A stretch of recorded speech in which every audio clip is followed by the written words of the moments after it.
যে দেশে তেলের গল্পেই বিশ্ব অভ্যস্ত, সেই দেশেই এবার নতুন এক বিস্ময়ের জন্ম।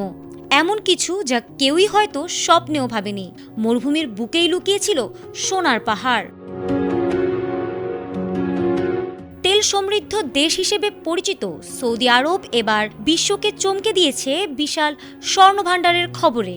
দেশটির রাষ্ট্রীয় খনন কোম্পানি মাআদেন জানিয়েছে, সাম্প্রতিক অনুসন্ধান ও উত্তোলন কার্যক্রমে সৌদি আরবে পাওয়া গেছে প্রায় ৭৮ লাখ আউন্স সোনা, যা ওজনে প্রায় ২,২১,০০০ কেজি।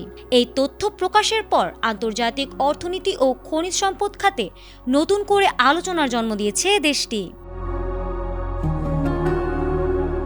সৌদি সরকারের দাবি, আধুনিক প্রযুক্তি ব্যবহার করে দীর্ঘদিনের গবেষণা ও অনুসন্ধানের ফলেই এই বিপুল পরিমাণ সোনার সন্ধান মিলেছে।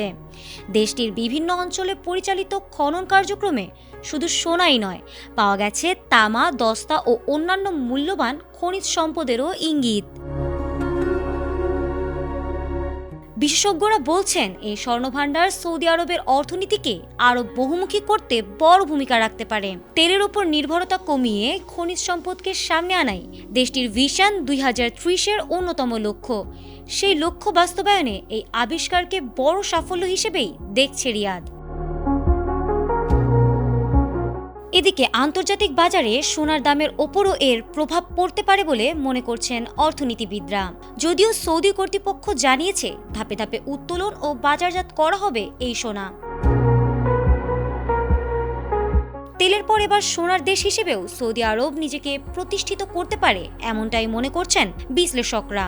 তাদের মতে, মরুভূমির নিচে লুকিয়ে থাকা এই সোনার গল্প বিশ্ব অর্থনীতির মানচিত্রে নতুন মাত্রা যোগ করবে। ফারহানা হক, এটিএন বাংলা।